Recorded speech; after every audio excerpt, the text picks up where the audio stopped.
Hello everyone, this is Geeta Bhatt. I hope you all are good at home. So today we are going to start radioactivity for KVS PRD Science, and this topic is also very useful for class 9th and 11th.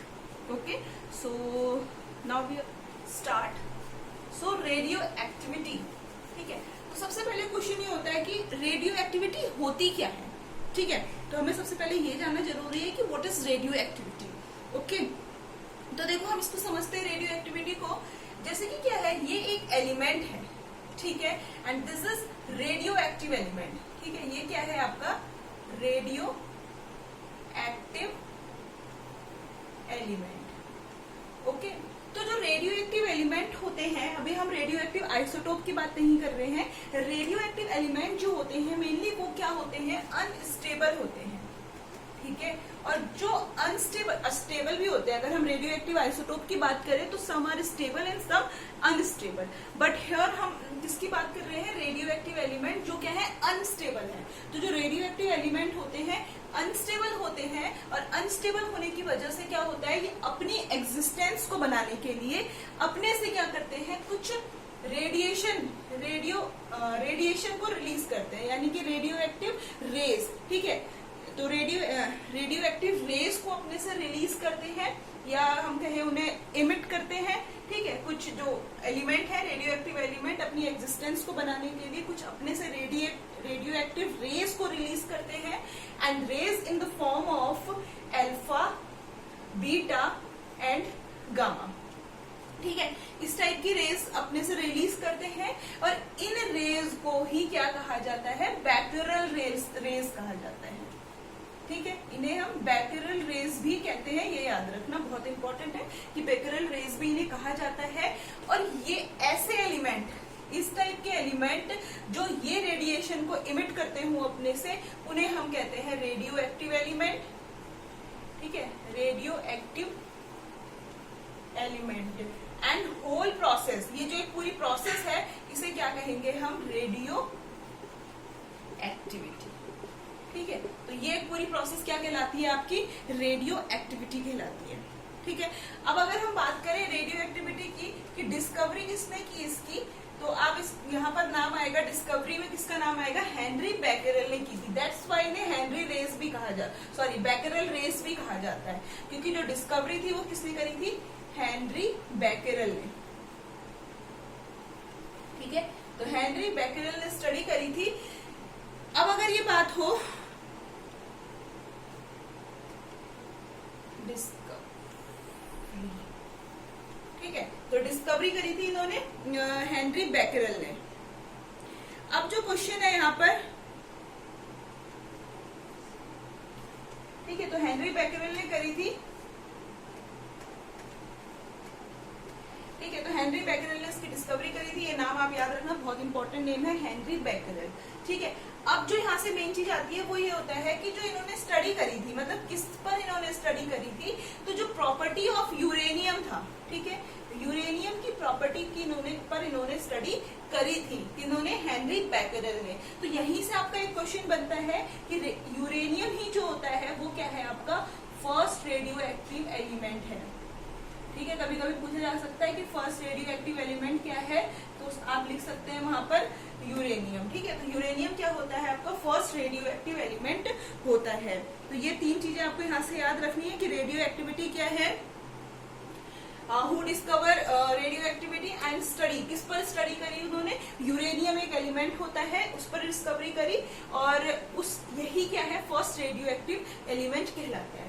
ठीक है, तो ये important चीज है कि first radio active element क्या है, and who discover, और कॉन्सेप्ट आपको पता होना चाहिए कि और कौन कौन सी वो रेडिएशन इमिट कर रहा है, like alpha, beta, gamma, and इन्हीं रेस को क्या कहा जाता है, बैकेरेल रेस कहा जाता है. This is also very important for KVS PRT science.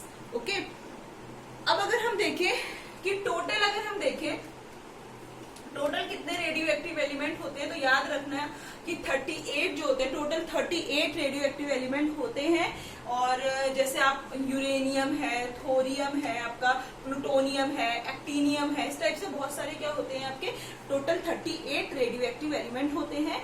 सो आपको ये चीजें याद रखनी है, आप इसे नोट डाउन कर सकते हैं. जिससे आपको याद रहे, या वीडियो आप सेव कर ले, जिस भी तरीके से आप पढ़ सकते हैं वो आपको करना है। तो इसके बाद हम डिस्कस करते हैं कुछ और important fact for radio activity.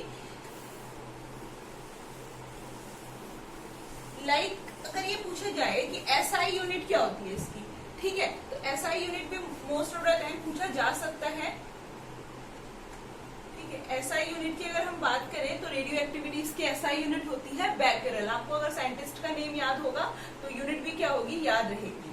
तो बैकेरल जो है इसकी क्या है, एसआई यूनिट होती है। हिंदी में से बैकुरल भी कह सकते हैं, ठीक है। अदर यूनिट अगर हम देखें, और कोई अदर यूनिट क्या है एसआई यूनिट के अलावा, तो अदर यूनिट होती है इनकी क्यूरी, ये क्या है, एक अदर यूनिट है। रदरफोर्ड भी होती है इसकी यूनिट, ठीक है, ये भी याद रखना है आपको,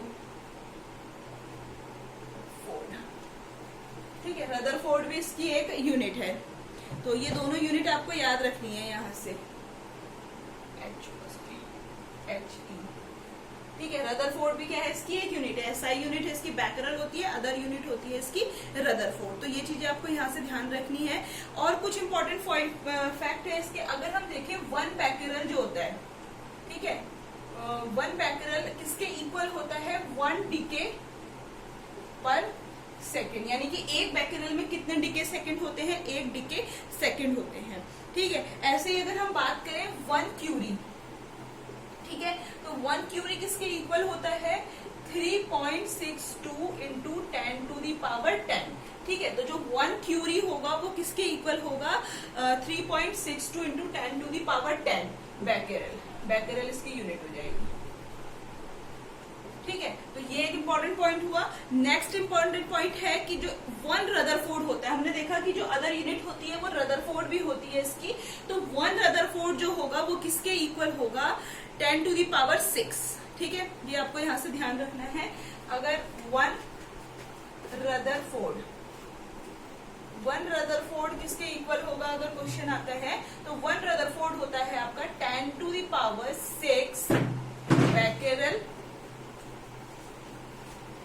और 1 rutherford 10 to the power 6 decay पर सेकेंड के इक्वल भी होता है, ठीक है, डीके पर सेकेंड के इक्वल भी होता है। तो ये कुछ इंपॉर्टेंट पॉइंट है फॉर रेडियो एक्टिविटी। तो आपको ये कॉन्सेप्ट याद रखने हैं यहाँ से सारी चीजें, कि क्या होता है, 1 बैकेरल किसके इक्वल है, 1 क्यूरी किसके इक्वल है, 1 रदरफोर्ड किसके इक्वल है, ठीक है। एसआई यूनिट भी बहुत इंपॉर्टेंट है जो आपको याद रखनी है। बैकेरल जो साइंटिस्ट के नेम पर ही है जिन्होंने रेडियो एक्टिविटी को डिस्कवर किया था। First radio active element uranium है, ये ऑल्सो वेरी इंपॉर्टेंट क्वेश्चन है यहाँ से। तो बहुत सारे यहाँ से क्वेश्चन है जो एग्जाम में फंस सकते हैं, एग्जाम पॉइंट ऑफ व्यू से बहुत इंपॉर्टेंट है, ठीक है। तो इसे आप नोट डाउन करो। इसके बाद हम डिस्कस कर लेते हैं alpha particle, beta particle and gamma particle के बारे में, ठीक है, कि ये क्या होते हैं। जैसे अभी हमने कहा कि जो रेडियो एक्टिव एलिमेंट होते हैं वो अपनी एग्जिस्टेंस को बनाने के लिए क्या करते हैं कि कुछ रेडियो एक्टिव रेज को अपने से क्या करते हैं, एमिट करते हैं, ठीक है। तो वो जो रेडियो एक्टिव रेज होती है, जैसे अल्फा है, बीटा है, या फिर आपकी गामा है, तो उनकी कुछ प्रॉपर्टीज अभी हम डिस्कस कर लेते हैं। फर्स्ट ऑफ ऑल आप इन्हें नोट डाउन करो।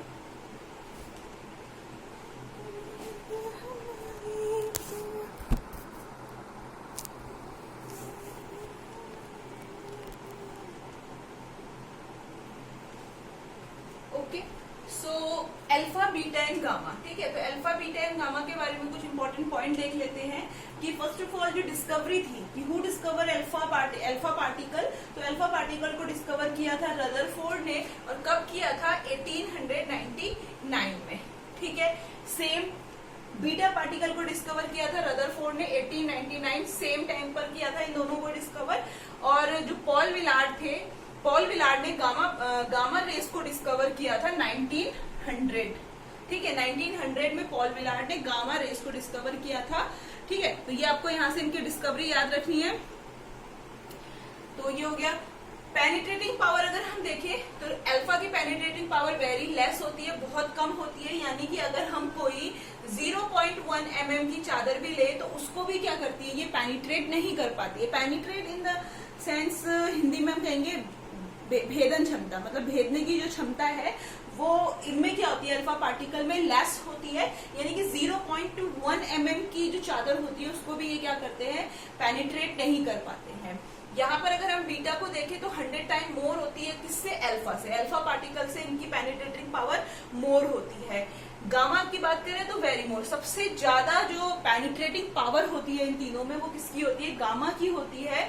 अगर हम यहाँ पर 30 सेंटीमीटर की कोई स्टील की चादर लें, स्टील की अगर कोई चादर लें तो उसको भी क्या होगी, ये इजीली पेनिट्रेट कर पाती है, ठीक है। इसी वजह से इसकी जो पेनिट्रेटिंग पावर है वो वेरी मोर है। तो 30 सेंटीमीटर स्टील की चादर को भी क्या कर पा रही है, पेनिट्रेट कर सकती है। फोटोग्राफिक प्लेट पर क्या इफेक्ट पड़ता है, अल्फा पार्टिकल का फोटोग्राफिक प्लेट पर इफेक्ट पड़ता है, नॉर्मल इफेक्ट रहता है। बट बीटा पार्टिकल को क्या करते हैं, ये फोटोग्राफिक प्लेट ब्लैक कर देती है अगर वो उनसे रिएक्ट करती है तो। बट हेयर अगर हम देखें, यहाँ पर सबसे ज्यादा इफेक्ट होता है गामा रेस का, फोटोग्राफिक प्लेट पे सबसे ज्यादा इफेक्ट देखने को मिलता है। आयोनाइजेशन कैपेसिटी की बात करें तो हेयर अल्फा पार्टिकल में आयोनाइजेशन कैपेसिटी बहुत स्ट्रांग होती है, यानी कि आयंस बनाने की जो कैपेसिटी है वो इनमें क्या होगी, बहुत ज्यादा होगी। बट हेयर क्या होती है, 100 टाइम मोर होती है, बट किससे, गामा से, ठीक है। गामा से ज्यादा होती है लेकिन इससे क्या होगी, कम होती है। सेम हेयर यहाँ पर वेरी लेस, सबसे कम आयोनाइजेशन कैपेसिटी जिसकी होती है वो होती है आपकी गामा रेज, ठीक है। तो ये कुछ डिफरेंस था, तो यहाँ से कुछ पॉइंट पूछे जा सकते हैं कि जो अल्फा बीटा गामा डिस्कवरी तो सबसे पहले आपको याद रखनी है।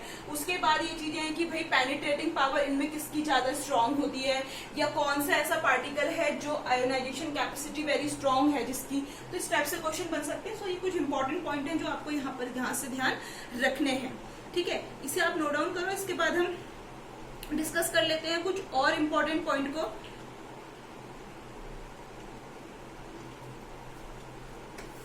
अब देखो एक इम्पोर्टेंट पॉइंट है किसके बारे में, बीटा पार्टिकल के बारे में, ठीक है, जो आपको ध्यान रखना है यहाँ से। जैसे क्या होता है, कोई भी अगर ये क्या है, एक आपका रेडियो एक्टिव एलिमेंट है, ठीक है। तो ये कोई एक रेडियो एक्टिव यानी कि यूरेनियम ले लो, आपको पता है यूरेनियम क्या होता है, रेडियो एक्टिव एलिमेंट होता है। 235, 234 एंड 238 इसके आइसोटोप होते हैं, ठीक है। तो यूरेनियम क्या है, एक रेडियो एक्टिव एलिमेंट है। तो जब क्या होता है कि रेडियो एक्टिव एलिमेंट से जब किसी बीटा पार्टिकल का डिके हो, यानी कि ये एक रेडियो एक्टिव एलिमेंट है, इससे क्या हो, कोई भी एक बीटा पार्टिकल हो और इस बीटा पार्टिकल का क्या हो, डिके हो, ठीक है। समझ में आया, इस रेडियो एक्टिव एलिमेंट से जब किसी बीटा पार्टिकल का डिके होता है तो ये क्या करता है, उस डिके होने के ड्यूरिंग, तो ये क्या करता है, अपने से एक प्रोटॉन, एक इलेक्ट्रॉन और एक एंटी न्यूट्रॉन को क्या करता है, ये अपने से रिलीज करता है, या आप कह सकते हैं न्यूट्रॉन, ठीक है। एंटी न्यूट्रॉन अपने से क्या करता है, एमिट करता है, ठीक है। तो एमिट करने के बाद हमें रिजल्ट क्या मिलता है, इसका रिजल्ट ये मिलता है कि जो ये एटॉमिक नंबर होता है उस रेडियो एक्टिव एलिमेंट का, उस एटॉमिक नंबर में क्या होता है, एटॉमिक नंबर +1 यूनिट क्या हो जाता है, यहाँ पर इंक्रीज हो जाता है, ठीक है। तो जैसे इसका 92 है तो +1 इंक्रीज हो जाएगा, तो क्या हो जाएगा, एटॉमिक नंबर यहाँ पर 93 हो जाएगा। तो वो कब होता है, जब कोई रेडियो एक्टिव एलिमेंट किसी बीटा पार्टिकल से क्या हो, रिएक्ट करके उसे डिके कर दे, ठीक है। जब ये रिएक्ट करते हैं तो उस बीटा पार्टिकल को डिके करते हैं, तब वहां से एक इलेक्ट्रॉन, एक प्रोटॉन और एक एंटी न्यूट्रॉन रिलीज होते हैं, और रिजल्ट क्या मिलेगा आपको कि जो एटॉमिक नंबर होगा वो +1 यूनिट क्या हो जाता है, इंक्रीज हो जाता है। सो ये इंपॉर्टेंट पॉइंट है फॉर रेडियो बीटा पार्टिकल। और ये ध्यान रखना, बीटा पार्टिकल जो होते हैं आपके वो क्या होते हैं, नेगेटिव होते हैं, ठीक है, यानी कि नेगेटिव चार्ज होते हैं। ये भी ध्यान रखना एक इंपॉर्टेंट चीज है यहाँ से, ठीक है। तो ये कुछ इंपॉर्टेंट पॉइंट है फॉर बीटा पार्टिकल। अब डिस्कस कर लेते हैं हम एक और important point, radio active isotope, ठीक है। तो रेडियो एक्टिव आइसोटोप की अगर हम बात करें, रेडियो एक्टिव आइसोटोप, ठीक है। तो अगर हम देखें तो जो रेडियो एक्टिव आइसोटोप होते हैं मेनली 2 टाइप्स के होते हैं। फर्स्ट इज स्टेबल होते हैं, मेनली इसके बारे में अभी हमें डिस्कस नहीं करना है। जो हमें डिस्कस करना है वो होते हैं अनस्टेबल के बारे में, ठीक है। हमें अनस्टेबल रेडियो एक्टिव आइसोटोप के बारे में डिस्कस करना है कि ये होते क्या है, ठीक है।